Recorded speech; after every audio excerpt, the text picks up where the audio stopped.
and welcome back to the third episode of ayematters with myself, Martin Day, John McNally, and we have a guest in studio today, Douglas Chapman, MP.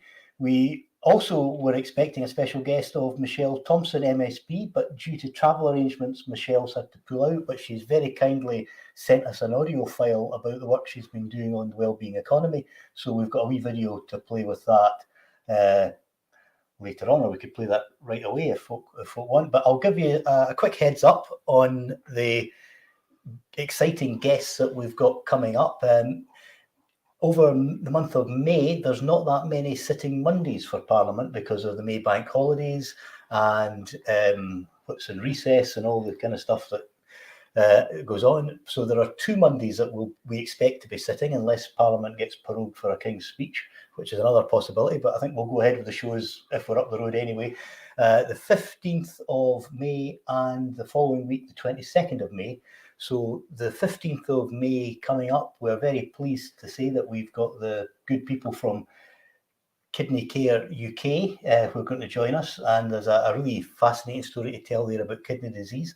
So I'll not give you any spoilers tonight, but that's one that we're looking forward to. And then the following week, as I say, the 22nd of May, we're pleased that Ben Lake, MP, a Plaid Cymru member, is joining us. One of the questions we were asked on the first show was about events in Wales, and we did say we would take that forward and get a guest in from Plaid, and Ben's kindly agreed to join us. So we've got a few other guests in the pipeline for the June shows, but we've to pin down dates, and we'll start doing wee trailers to let people know the guests that are coming, so you get a better idea of the weeks you want to catch us. We assume you want to catch us every week because I'm sure there'll be gems of information given out, but there may be some shows that are more interesting to different people, so we will start telling everybody. So will we play Michelle's pitch? Michelle's pitch is on the wellbeing economy. You may know that there was a paper done by Commonweal, Ivan McKee, Kate Forbes and Michelle Thompson. So it's about that. We'll put the link up while it's playing so folk can get a link to download the paper. And it's a major issue of topic. Humza Yousaf was talking about the wellbeing economy in his speech in Parliament the other week, and it was up at the STUC conference. We're talking about it as well. So it's very topical. So we'll just go straight to... Well, hello everyone. This is Michelle Thompson, MSP, and I wanted to talk to you this evening about the wellbeing economy. Now, most people, quite understandably, will say, well, what is that when it's at home? Why should we care? What isn't it? How does it help me in my life? And what on earth has it got to do with an independent Scotland? So a well-being economy has actually been a concept that's been around for quite a while. And Scotland's played quite a leading edge in it, in that it's been part of what's called the Wellbeing Economy Government Group, or WEGO, for a long time, since about 2017. And other countries like New Zealand and Finland and Canada are part of it as well. And this concept of inclusive growth, including people in society, has been a central plank of the Scottish Government from at least 2015. In other words, the kind of traditional approaches to an economy, measuring things like GDP or gross domestic product, that doesn't measure what we consider are valuable things like women looking after their kids, people looking after their elderly parents, that doesn't get measured at all. So it's different to these kind of traditional things. And sometimes people use it as a kind of feel-good spin, but actually the key point is that there must be substance to whatever you put in place to help produce a well-being economy. So we wrote this paper, myself, Ivan McKee and Kate Forbes, and published it on the Commonweal. And you can go and find it there if you want. The paper's called Giving Substance to the Wellbeing Economy, and it's just set out as a discussion paper. So what do we actually want our economy to do, or what do we want it to deliver? This is, of course, interesting because we've all got used to the idea that the economy is something that happens to us rather than for us. And we would say that fundamentally there are two objectives or outcomes that we want our economic policies to deliver. One is to eradicate poverty, an absolute scourge in our society, and no more so than what we see at the present time. And secondly, to deliver on our environmental ambitions, including net zero and biodiversity. In other words, we need an economy that serves people and the planet. Now, Scotland's done a lot of work already. So, for example, it's tried to reduce low pay with the introduction of the real living wage, and that's had a real impact. It's the percentage of the working population earning less than the real living wage has reduced from more than 18% to about 9%. But of course, we want nobody to be earning less than the real living wage. So the terminology we use around that is called fair work, making work pay for people. And it's central to our economic ambitions, not just because it's fundamental to tackling poverty, but because in economic terms, it works. Economies that perform well on so-called well-being indicators, and we always look to Scandinavia in this, also have the highest productivity. In other words, fairer and greener goes hand in hand with wealthier. Now, the trade unions absolutely have a hand in this. Trade unions are so important, and they can give voice to some of the sectors that have really struggled, such as hospitality, tourism, leisure, food and accommodation, where it's so vital that people are paid fairly.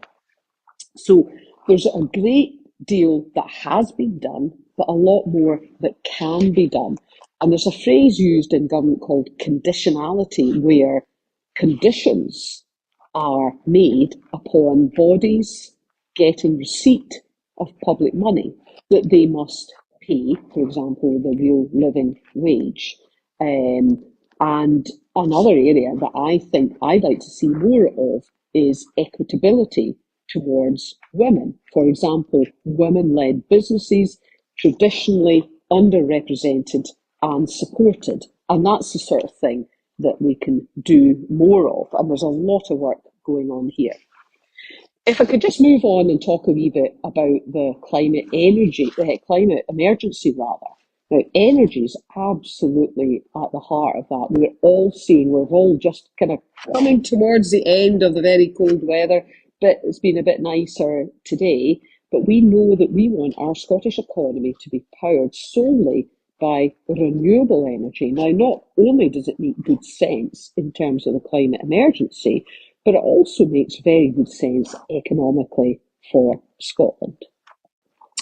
Now, one other area that we can talk about is how these changes might affect business. Now, of course, we need, as part of any changes, a just transition so that we don't see communities laid waste in the way that we saw when Margaret Thatcher tried to move the economy, the UK economy, away from an industrial-based one to a service-based one. We cannot have that. And there's a lot of work going on around a just transition. But businesses are important, how we regulate businesses. Now, some businesses might think regulation's not good because for them it might mean red tape. But actually, it can be good for Scottish businesses and give them a competitive advantage, particularly, for example, in local manufacturing. Rather than importing lower quality products that fail to meet standards, we continue to use our Scottish indigenous businesses and keep the standards high. So again, this is another potential area where regulation for small businesses can be thought through to support the concept of a well-being economy. So to emphasise, the role of government isn't something that's utterly divorced from economics or how we live our lives. It's not divorced from mainstream economics. Wealth generation is necessary, but not sufficient condition for a well-being economy. And a key role of government should be wealth generation and distribution through good wages and fair taxes. Because without the money to pay for things, no one gets less poor. And that's entirely different to what we saw under the Thatcher government, in earlier years, a so-called laissez-faire approach to economic development. So yes, government has a role to play, but also the other kind of economic actors, businesses, workers, trade unions, regional growth partners, local communities and others to develop policy. So leveraging all the talents at our disposal is utterly vital. And I talked earlier about women in business, and I'm looking forward to hearing the recommendations being put into place by the Scottish Government by a recent review done into women entrepreneurship by a lady called Anna Stewart, because we women have got a lot to contribute. So to finish off then, to use the term growth, growth is absolutely vital, but it's growth that supports our desire to reduce poverty and growth that supports our desire to protect our environment. So yes, we want growth in wages and job opportunities. We want more jobs. We want growth in skills training provision. We want growth in Scotland's renewable energy and circular economy sectors. The whole point of that is to deliver an economy with a purpose, and that purpose is the eradication of poverty in our society. So a whistle-stop tour to our paper, and I think now Martin and John are going to be able to discuss it further. Cheers, bye. Right, well, there we go. And now, well, it's disappointing that we don't have Michelle here in person to take questions. She has set a very high bar for our future invited guests for any occasions when they can't make the show to send us in something that we can use. So we'll use that to remind everybody else when they sign up that we still expect them to do their party piece. So a quick reminder to everybody out there watching, do put your questions in the chats preface them with the letter Q, and that does help us spot them. I haven't spotted any questions so far. So just going over to Douglas and John, do you have any thoughts on what we've heard from Michelle's pitch there? Well, I think it really follows on from a lot of discussion that we did have during the leadership contest. And quite honestly, and I think as an independent nation, we need to think very seriously about how we generate our own revenues from business, from our activities, whether that be oil and gas, whether that be renewables, whether that be actually making things that the rest of the world wants to buy, and some of these companies and activities probably need further. Some of them need further regulation, but others need a bit more stimulus to actually develop that part of the economy much more successfully. I'm reading today, for example, that in Scotland, one of our biggest exports globally is salmon. One of our biggest exports globally is whiskey. So we cannot throw the baby out with the bathwater. And if we want a good health service, if we want a good education system, if we want all these things that actually make for a very positive and happy kind of society, then we've got to work out how do we actually make our companies work better, but also what kind of stake does Scotland have, the people of Scotland have in all these activities? Because there's no point in having a whole range of companies that are here making money, but all the profits are taken away out of Scotland, offshored to somewhere else. And really, that's my it's maybe not a take on what Michelle said, but that's my view on how we should develop the economy. And really, there'll be a lot of people who think, well, is that left or is it right? I think for an independent Scotland, especially in these first 5-10 years, we need to think more practically. and what is pragmatic for our nation, and how do you build that nation and set it on the right path. And I don't think if we get tied down with that's left wing or that's right wing, then I think that's probably not a great place to be. I think we need to think, as Michelle pointed out, what's in terms of well-being. Can we have an economic system where trade unions are recognised, where they can make a contribution, and so on. But at the same time, you need people who are prepared to put money in and invest. So and they would expect a return on that. So the more that Scots themselves can have a stake in their own future, their own nation, for me, that is probably a great way forward. Yeah. But I think there's a lot to discuss in the paper, Michelle, and probably if she'd been here live, as it were, I'm sure she could have explained a lot more of the points in detail. Yeah. But it looked like a very positive contribution from Kate and from Ivan and Michelle. And I think we need more of that. I think we need more discussion about the kind of Scotland we can be. And some folk will not agree with it. Others will have their own ideas. But I think if we can think positively about the future of the nation, and everybody, whoever puts in an idea, is doing it for the best of reasons. You want to make Scotland a better place. You want to have our kids grow up in an environment that is not only healthy but is actually positive in terms of not a polluting environment. I think that's a great way forward. Yeah, and I think, as Michelle says, the start of a conversation to get a debate going. So we've absolutely. started that, and this is part of the process. John, do you want to add anything? I don't think I could add much to what Douglas has already said, because I think him and I think along very similar lines. But I did like the points that Michelle made about getting rid of poverty and how do we get rid of poverty.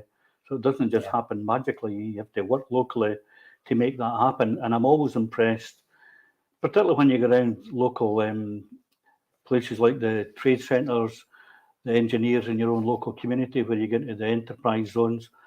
They're all full. They're all busy. They're all local trades engineers. And when I go around all of these places, you can see there's very few of them ever lying empty. So you get the idea from there that there's a lot of internal market that you have to work with, working together. And I'm always impressed by that. And just recently, an example of that was Alexander's in Camelin and Larbert, who have a major investment they've put into building these autonomous buses, electric buses. They're a major employer. But again, you go around the industrial estates in your local area, they're all busy, they're all linking up with other places. And I think that's a really good sign. So not to go back to the ridding us of poverty, I think it's crucial that people feel as if they're involved in their communities, they're involved in building relationships. I know Douglas's strong point has always been about nation building. And how do we nation build? Well, we'll work with each other as close as we can, but we need to have a lot more control of the economic levers that we don't have at the moment, as been referred to about through the energy or electricity or whole supply. And again, if you want to get to the second point that Michelle made about the environmental, the net zero, saving both people, moving people out of poverty and saving the planet simultaneously, surely the best way to do that is to get local communities working together, developing their own community resources as well as their own energy. That's fairer, it's greener, and more people are involved. And by that way, I think you create a stable local economy, and that will grow wider and wider as we grow. But it needs to have a clear direction from the top of the Scottish government in this case. Yeah. It needs that certainty of policy, and if you've got the certainty of policy, surely that will be followed by certainty of investment. I think that's really important as well, what you're talking about, child poverty in particular, because I've been in politics a long time now, probably more years than I care to think about. But when I first joined the SNP 30 odd years ago, it was the level of child poverty in Scotland was around about 25%. Every measure that I've seen, recently, that it's still stuck at 25%. So what do we need to do to actually change that dynamic where we can actually seriously do something about it? I think Scottish Government with devolved powers have got some powers around what I would call the periphery or the edges of the economy. We can do so much, but we can't do the big job, which is actually to change the whole ethos of what our nation is about. I was speaking to some Danish journalists who were on a study tour last week, and they just couldn't fathom, they couldn't understand why Scotland had, and they looked to Norway as well, and they say, well, Norway's the richest part of the Scandinavian group of countries. They look to Norway and they think, if Scotland's got almost exactly the same offshore resource that Norway has had, and they just couldn't understand why Scotland's figure of 25% was such a sticking point for the nation as a whole, and they were visibly shocked when that number was given to them, and because what they were asking about is, when do you think Scotland will be independent? Why do you think Scotland should be independent? And that's the very reason. If we can't use the resources of our nation to put our children first, exactly, then what way about? And really, that's where we should be really thinking seriously and challenging the UK government. We know, for example, not in the budget that we've just had, or the statement we've just had, but in the financial statement we had last October, November time, what the UK government said would be they'd be taking £80 billion of revenues over the next 5 or 6 years. £80 billion. Now, if you're looking for money to solve problems and put money in people's pockets so we can actually allow them to, parents and carers and so on, grandparents, to put money into children's health and well-being and their future, then I would quite happily take that £80 billion and put it into something that's going to be of value to the kids in Scotland. Why are we giving it to the Treasury to decide on how they should spend that £80 billion? It's basically Scotland's money. I mean, the majority of money that comes off the North Sea is in that Scottish sector. So, we should be thinking more about, using that in your arguments and when you're on the doorstep. How would you spend that £80 billion? What would you, if you had £80 billion to spend extra, what would you spend it on? And I think that's the questions that we need to start thinking about and getting answers to these questions. I know what I would spend it on, but for ordinary people in the street, whether a wee mining village in Fife or whether you're in a great metropolis like Falkirk, then true. It's true. It doesn't really matter where you're sitting in Scotland, but we need to start thinking about Absolutely. How we use the resources of this nation to actually benefit the people who live here. Yeah, we're starting to get a couple of questions coming in. I think we've noticed a theme over the last few weeks. We've also had questions, people mentioning green ports, and we've got 2 questions on green ports. Okay. So I'll fire them up. I'll put them up on screen as they come in. So Hashbury Stumble has said, is the 300 million being invested in Ardstra Port by Quantum Energy part of the green ports development and hence following a fair economy? And also, David Keddy has said, will the 2 free ports mean most refined products will no longer be for the benefit of people of Scotland? So that's the 2 questions we've had so far. I'll just unstar those. Anyone want to start off? Well, I can mention green ports, but it's in the context of the bid that was put forward by Forth Ports and includes a port in my own constituency. Now, I supported the Green Ports bid on the basis that one of the things in prospectus was that they wanted to build on the idea that we wanted a direct ferry service from Rosyth into mainland Europe, which I've been campaigning for and been very supportive of. And the second thing is that, we were up against a situation where the English ports were already getting these subsidies. There were 5 or 6 English ports on the East Coast that had already won free port status, which meant that they were having, or they would have, a commercial and economic advantage over ports in Scotland. And that's something that I wasn't prepared to accept. So if they win bids for green ports in the likes of Teesside, then that's who we need to compete with. If you're in Grangemouth, or if you're in Rosyth, or if you're in Leith, then, or indeed in Aberdeen, then that's your part of your competitive landscape. And I certainly wasn't happy about English ports receiving benefits and tax incentives that weren't available to ports in Scotland. Now, what we've got in Scotland as well is a situation where, I'd love our ports, for example, to be nationalised. I think the Scotland PLC should own our ports, but that's not the position that we find ourselves in. That's not the position the Scottish Government found themselves in when they were discussing free ports and green ports with the UK government.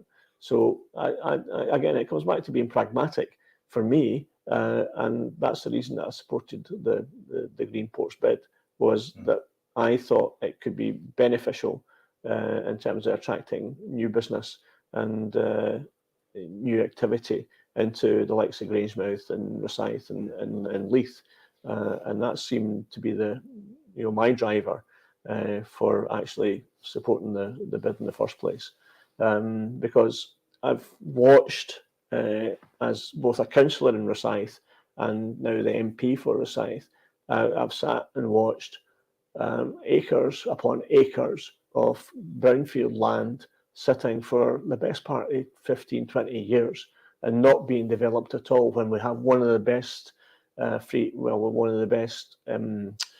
sort of port facilities on the east coast of the UK, and certainly east coast of Scotland. So I couldn't understand for the life of me why that wasn't being developed. So maybe this is an opportunity to develop some of that activity, create new jobs, create new industries, and quite honestly, if the other option that people are putting forward is, well, do nothing, then that doesn't cut it for me at all. We need to actually take action within our small nation to make everything work. And it may be in the short term that it's not in the interest of the Scottish people for that to happen, but over a period of time, if we create the jobs, we create the industry, and create the supply chain that creates other jobs that might go to Scottish companies, then I think that's the way forward, and that's the reason that I've supported it. Yeah, I think I found myself in a similar position, Douglas. I'm not a big fan of the concept of green ports, but we don't even know if green ports or free ports initiative will work. Yeah.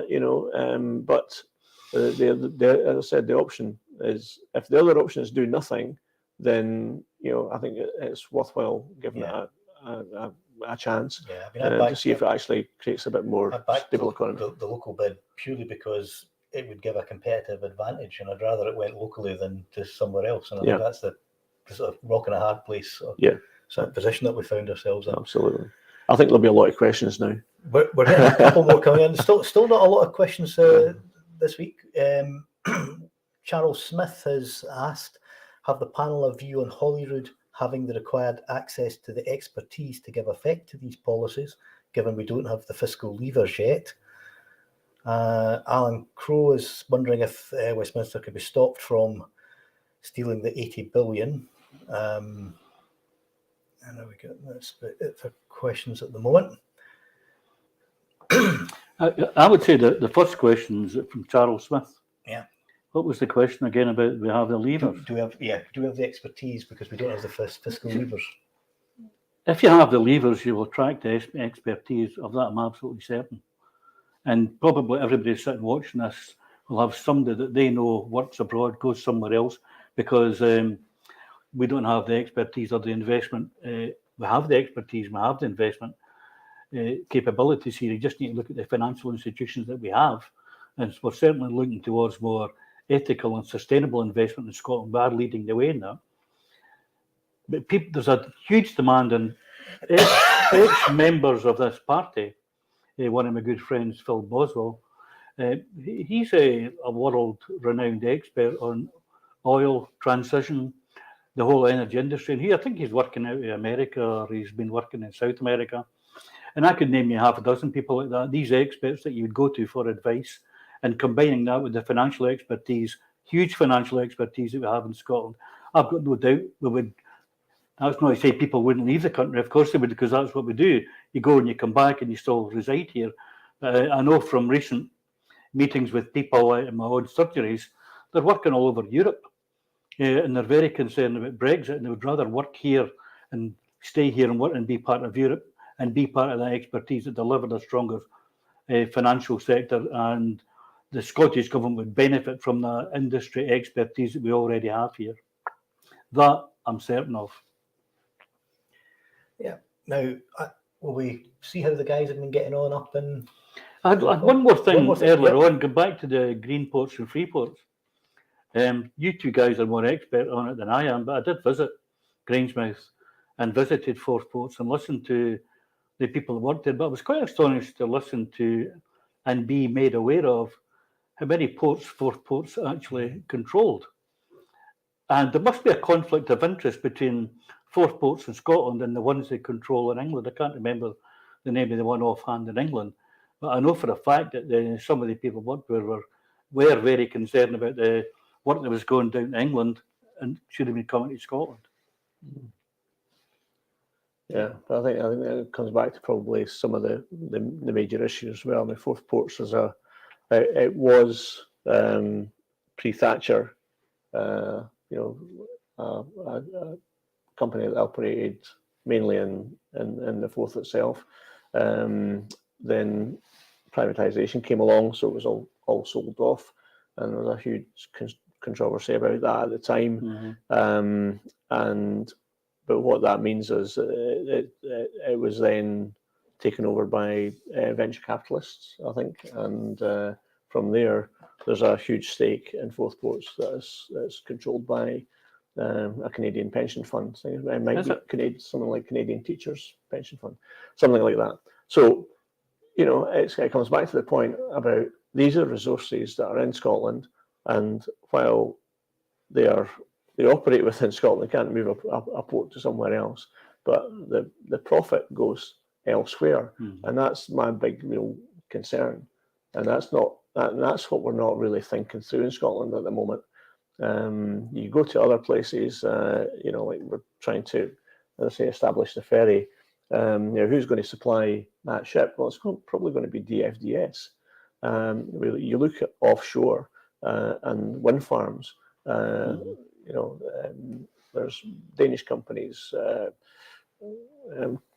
companies in the Gulf and so on that are really interested in making the most of that opportunity of offshore wind. But where are the big Scottish companies in this, and how? And are they Scottish companies for a start? But when it comes to actually making a profit, are we getting a stake, or where is our stake in all of this? And I think these are the sort of questions that we should be asking a lot more of. And maybe if Michelle and Kate and Ivan, we could get them all in the one room at the same time, we might get a bit of sense around what's happening with this. Because again, Ivan was very involved as a minister in trying to attract foreign capital into Scotland to try and take the economy in a different direction. So it's for me, it's who actually benefits from that investment in Scotland. And if the Scottish people are not benefiting from it, then I've got a big question mark against it. Sorry, Martin. Yeah, no, that's fine. Well, that's probably giving the guys a good cue that they're ready for us to go over to them. So we're now going to bring in the lads over at the Yes Hub in Falkirk, and I think I've just add the stream. Hey, hello. Hey. So how have you been doing over the last few weeks? There we go. I've even got my own teeth. I don't even have the wrong teeth. But no, it's been good. Me and Kenny, we went out. When did we go out? Because we did some last weekend. We went out. We kind of did a wee practice film where we kind of went round and he was reciting things off the top of his head that he knows about, like the local area. Just kind of get a wee basic sort of history about the place like the Coo Wind, why it's called the Coo Wind, even the Tatty Kirk as well. Is that not got one of the oldest graveyards in Falkirk? Yes, one indeed, of the oldest graveyards in Falkirk. Always delightful hidden nuggets in John McNally's constituency here. What was so these gems, we were just going around and looking at various areas, talking to some local businesses, people that might like to feature on the show in future weeks, and just engaging generally with on behalf of the Yes Hub and Calendar Studio. So it's been a really good few weeks, and we've had an interview with a local activist, Kelly McCann, who's a friend of Johnny's too, from his hometown originally of Denny, and so we've talked to her about her community activism with Women's Aid and the Yes movement, and we've also got some footage of Kirsty Heggie, a local folk star in the making, who's produced some music especially for this show, and it's Calendar Studios and the Yes Hub. So we've got lots of goodies to present to you, and of course we've also got the footage of Stephen Flynn, group leader's visit just with Easter. So we're just talking to local businesses to let us know, to let them know who we are, and we're here for them, and so on. No, that's smashing. Is that footage you've got that you could play just now? Because for those that didn't want to join Stephen on the visit. Yes, we've got all three clips, for whichever one you want to use today. There's probably not time to use with Michelle having been on earlier. Yeah. Great piece of footage too. So whichever one you want to use. Yeah, well, let's see the Stephen Flynn visit to the Yes Hub and just show the wider Scottish Yes movement that things are happening in the Falkirk area. Bring that up.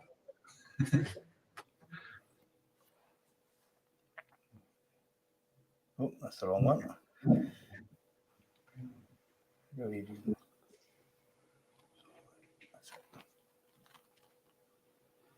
I'll just say that Stephen came up to Falkirk to visit the Yes Hub, and also to see 2 or 3 businesses and hear their concerns about, particularly about energy prices, the cost of running their business, and we visited Alexander Dennis as well in Camelot to hear firsthand and see the new buses. But I have to say, I was very impressed by Stephen's ability to listen, to ask the right questions, and we left London at I think 7:30, 8 o'clock in the morning, and he was with me until 1:30, and then he was going through to Stirling to meet Alan Smith and do a conversation with Alan Smith. So I can assure you, this guy is really hard working. He's very attentive.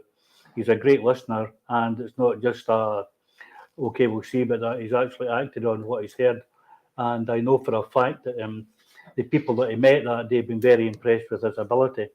So that was all well and all good to get him to Falkirk. I think what Stephen's great gift is he can walk into a room and meet a group of people and make each person feel the most important person in the room. Well said, Kenny. Okay, so is one of you going to press the play button, and we'll...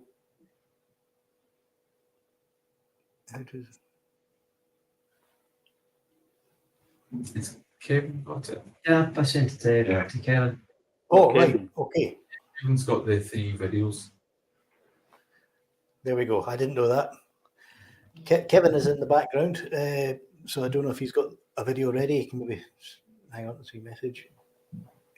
No, we don't have the videos ready, so we'll get that. We'll get that for another occasion. This is too much like BBC Scotland. He's away to say it again. The best minds in Falkirk. Technological minds. For anyone that needs proof that this is live, this is the proof that you require. Yeah. We're definitely. It's a live action. So I think somebody's sending to someone. Yep, Kevin's checking. We'll get a message back through, but we'll keep talking away. It wasn't like this the last time I was on Sports Scene. It was there was no gaps. So, but we'll just put all that. That's actually quite a good question. Charles Smith had come in there. Scottish manufacturers and producers should be treated like gold dust. I absolutely agree with that. I mean, we hear all the time about our smaller businesses being the backbone of the economy, but we don't always treat them as if they are. and they're going to be the ones that do give us that growth and jobs in the future as well. And they've probably got the most chance of actually growing their business in terms of, if they employ 2 people just now, then they're in a great position to maybe double that up to 4 or triple up to 6, or so the potential there, especially small businesses across Scotland, is phenomenal. And one of the things that Michelle brought out in our piece earlier on was about procurement from government and local government, and how you can actually support some of your local and smaller businesses by giving out council contracts. And it's always been a difficult area. I mean, we're 3 of us here sitting here are all former councillors, and we all know how difficult it has been to actually try and award contracts to local companies. And it's a bit of a minefield for them as well. But hopefully we can sort of work on that and make sure that smaller companies, medium-sized companies in our own neck of the woods can actually get a bigger share of that market, and actually provide services as a bonus to what they're already doing in the commercial market. But in terms of the public procurement, can actually get some benefit from the money that we all pay as taxes and go to provide local services. So we've had a quick question while we're checking for the files, and that is, where is the Yes Hub in Falkirk? Ask the people in the Yes Hub. Yeah. A lot of people in Dunfermline say, "Where is Falkirk?" I'll never get back to Ash on the show again. It's Scotland firm, isn't it? Dunfermline versus Falkirk, the mid-Scotland firm. Just tell them to look at the scoreboard. I was hoping not to go down this route, but anyway, you've provoked me into it. Sorry about that. Interesting on your point there, Douglas. At last week's Environmental Audit Committee, I didn't get a chance to come in the questions because it was the first 4 or 5 questions were on the food standards and the trade deals in England. It was Henry Dimbleby that was giving us evidence, and he absolutely slaughtered Liz Truss, the trade deals that she set up. She would have signed up anything, he said, and the Australians and Singapore and various other countries just couldn't believe she just signed the first thing that was presented to her, and that was a lot of sheep, a lot of lamb. All of these things are big products. Farmers in Scotland were rightly terrified about the trade deal that she'd signed up to in Australia, and that was openly admitted in front of everybody at that committee by one of he's now stood down from the Ep3 committee, as chair of that, been there for a long time, and one of the Dimbleby dynasty. So the guy has a knowledge of what he's talking about. He didn't hold back in his criticism of the government. Yeah. So we've now got the video ready to play, but before we does Andy, do you want to just tell everybody how they can find you at the Yes Hub? So you'll find the Yes Hub inside the Calendar Square shopping centre, just at the bottom end of the high street near the bandstand, and we're on the first floor there. So if anyone going in the high street doors, we're directly opposite the high street doors, right across the atrium, right next to the cafe, conveniently, where I can get coffee. Usually. So we're open now. Okay. Yeah. So we're inside the Calendar Square shopping centre. So if you're coming up Calendar Square downstairs, it's up the escalator, and if you're coming in from the High Street entrance, it's right on the same level. Just turn veer left, and you can see it, big friendly. Welcome to Falkirk, friends, or Yes. You'll see the Friends of Yes unit. We'll get a wee photograph up so people can see it.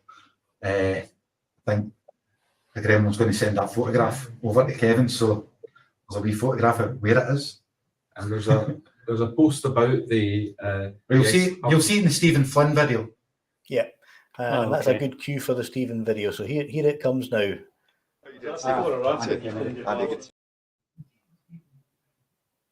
it not?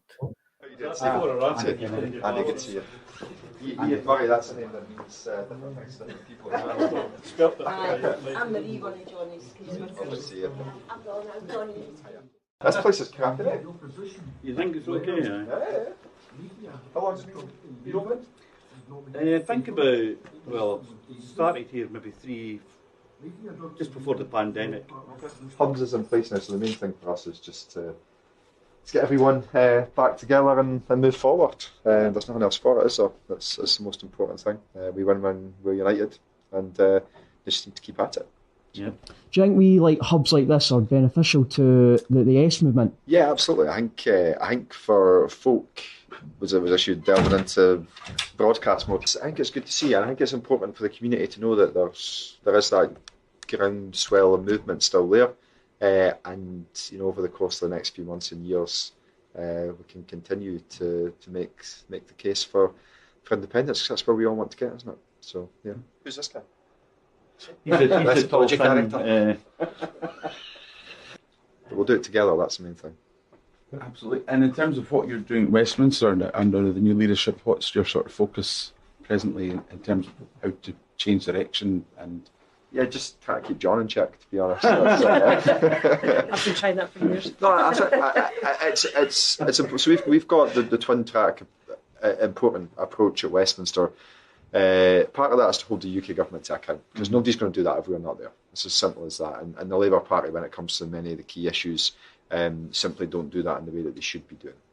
And we all know about that. But it's also the platform for us to not just represent our constituents, but also represent what Scotland could be like as well, and to talk up the opportunities that are there. And I think that's an important thing for all of us to do. We try and do it the best we can, notwithstanding the challenges that exist, and the reality that politics is a bit of a moving feast. But yeah, it's important that we're there, that we're doing our job, that we're standing up for Scotland and making sure that the folk who live here and elsewhere in Scotland, their voice are heard. So it's good. what's been your favourite highlight of Prime Minister's speech? Yeah, actually, yeah. No, I was actually watching Mary. That's been the best thing yet, because Mary's fantastic, isn't she? And he was gone yesterday. He had no idea how to deal with it at all, and he ended up turning his fire onto, I think it was David Lammy, wasn't it? So yeah, it was an interesting tack for him to take. But I thought Mary did brilliant, which is good. I love the fact that you. Was Alison trying to filibuster the other night in that debate? I think she was talking. She was just. I wouldn't say filibuster. She was just using the parliamentary process that was in front of her to make the case that she wanted to make. You got more plans to sort of disrupt proceedings and things? It's. I mean, if there's opportunities to do things within the rules of the House of Commons, then you've got to adhere to the rules, don't you? So yeah, that's all Alison was doing. Although, like, we're very happy for her to do that, but she could have chosen night Scotland wasn't playing against Spain. That would have been handy, but I did say that to her. But no, it was important that we were there, and the points she was making were incredibly important, particularly given the topic. Show the other night, it's always when one of our front bench team talk about migration and things like that. The talk from the Tories is but you didn't take enough people in Scotland, and you never, because there's no right to reply. It always lies. It just sits there and it's like a claim. Yeah, when it's not accurate. You need to sort of get over to people that they're lying through their teeth. Yeah, well, Alison knows that way too well. Yeah, no, she did fantastic all night, absolutely fantastic. And as did the boys in blue at Hampden, which was in tandem. Indeed. The dual mandate. Indeed. Right, good. From the impartial observer, I would say that I love what he's doing. I like the freshness of the whole team. I was going to say, and I like the focus on the energy and how rich we are, and that message is coming out loud and clear. And we just keep telling people how wonderful a country we are, and energy is a source that we have. I think it's not recognised just how good it is for us. Absolutely. And and you've said we have the power, we have the energy. Yeah, we've got the energy, just not the powers. Not the powers. Absolutely. But that's to come. That's the next stage on the journey.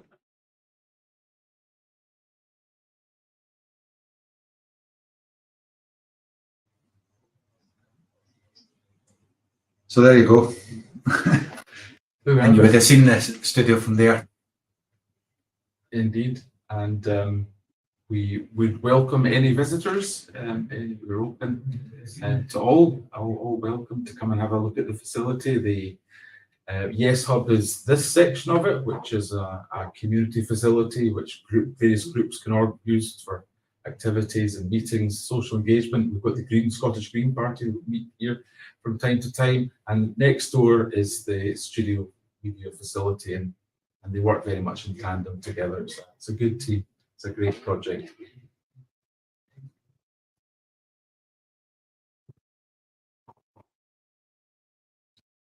And you will have to switch your mics back on because we can't hear you. Well, proving it again that we are indeed live. Live. Yeah, I think it was really good to see the hub getting the recognition from Stephen Flynn, the SNP's Westminster leader, because it is about community activism, and our role here at Westminster is how we tie into that community activism, how we can help arm people with information they need to win people over, and it's all about, we're all one cog in the wheel. Johnny's heard me say this till he's probably sick of hearing me saying that. That I keep pointing out that there is no Messiah going to lead us to victory. It's us. It's every single one of us on the ground working away to the best of our ability.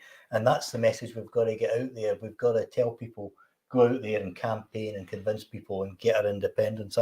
I'm just watching the time. We're okay, but I've often told the story of visiting India. As people know, I've got Indian family connections, and my partner, her family from Kerala, and I met her great uncle in 2018. He was 99 years old, and he'd been involved in the Indian independence movement, a Congress activist.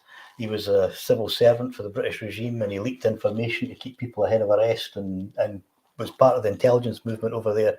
A lovely guy, amazing stories about the whole independence movement. And after independence, and this is a key point, he left Congress and he joined the Communists, and then he was actively involved in the first ever Democratic Communist Party election victory in Kerala in 1956.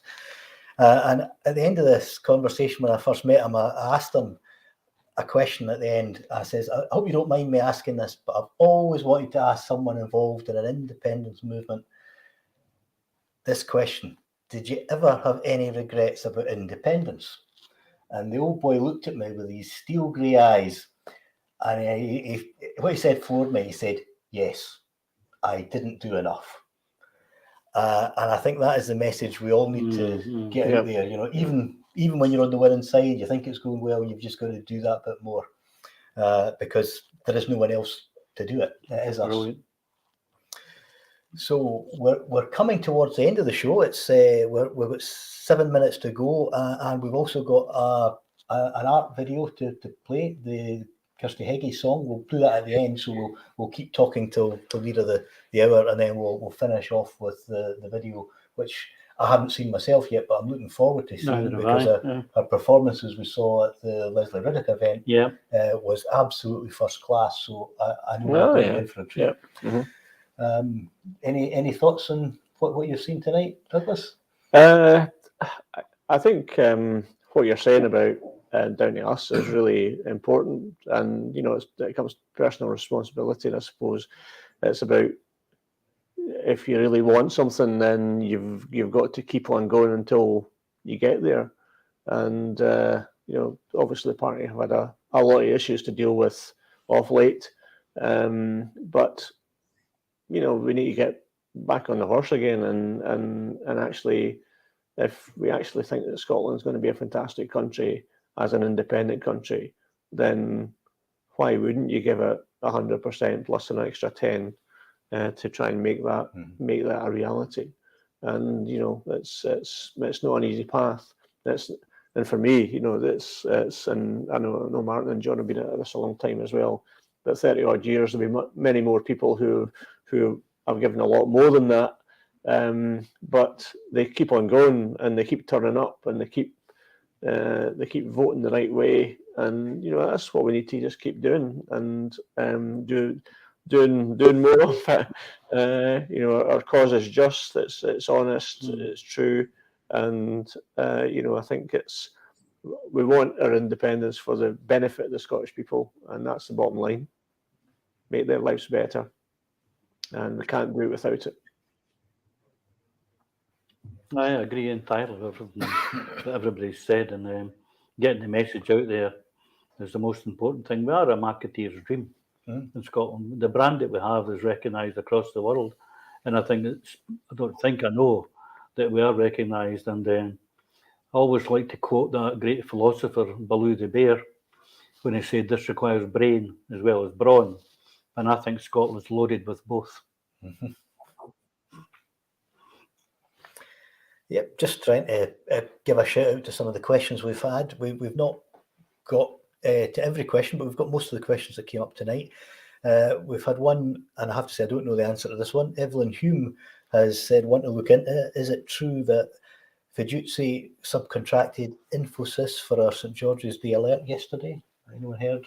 No. I don't know. I think you're correct, Evelyn. Probably right. It is one we'll have to look into, because none of us know the answer to that one. You're giving us 3 parliamentary questions there, so we'll try and... That's a good one, and that's actually a reasonable point, because if people do have questions that should be asked to the UK government, do fire them into us, because we're always looking for stuff. Yeah. And anybody who's been just a bit tired of listening to all the debate about ferries and so on, I think it's absolutely essential that our like the Western Isles and various ferries off the west coast of Scotland should be well supported, and they are very vulnerable communities. But if you see what's happened in the last few days with a rather big aircraft carrier that's sitting in Rosyth at the moment, £3 billion project overall, and it looks very much like it's never going to go to sea again, if all the rumours are to be believed. So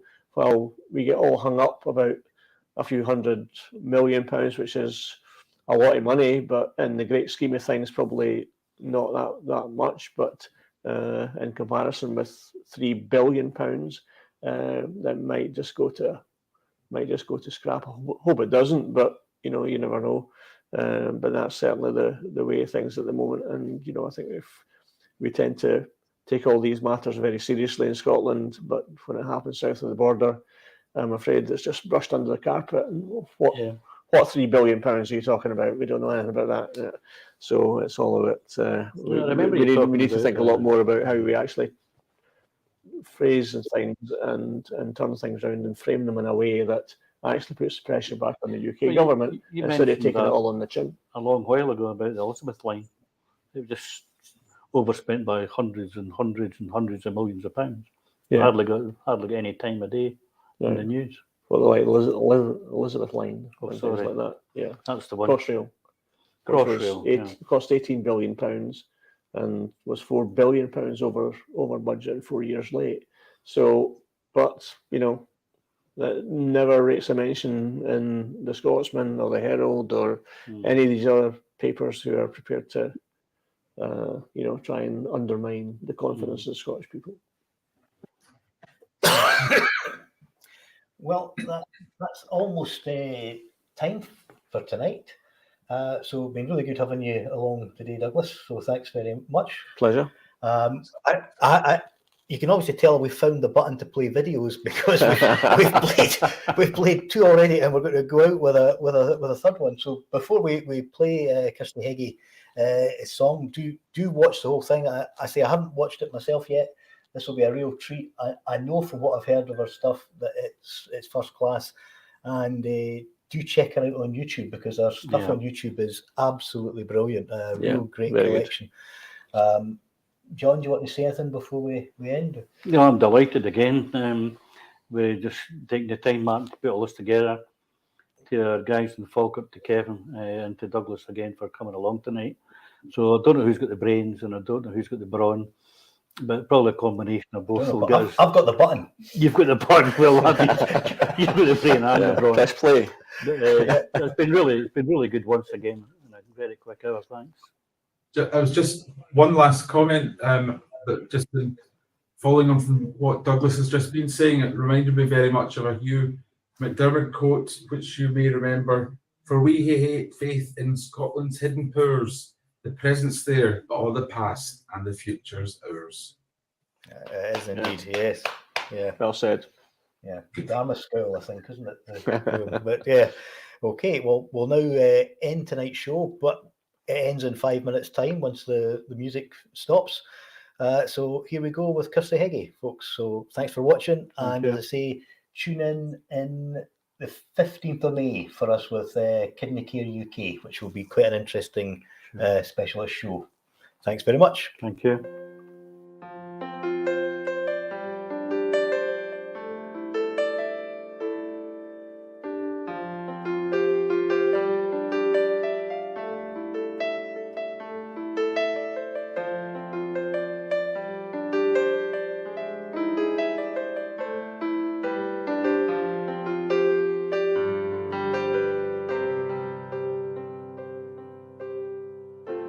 Save some whiskey for my angel, if she's even really there. Down quickly, I'm so fragile, my hope evaporated there.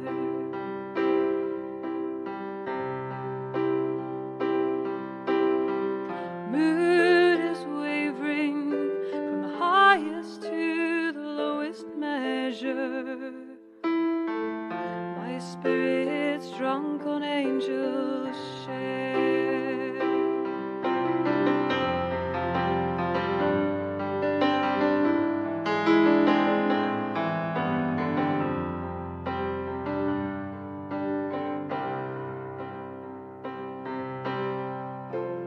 Have you heard of the devil's bargain? I hear he takes a tasty cup. He beckoned me toward the garden, just to show me there the gates remain shut.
you go. Well done, Kirsty. We're back.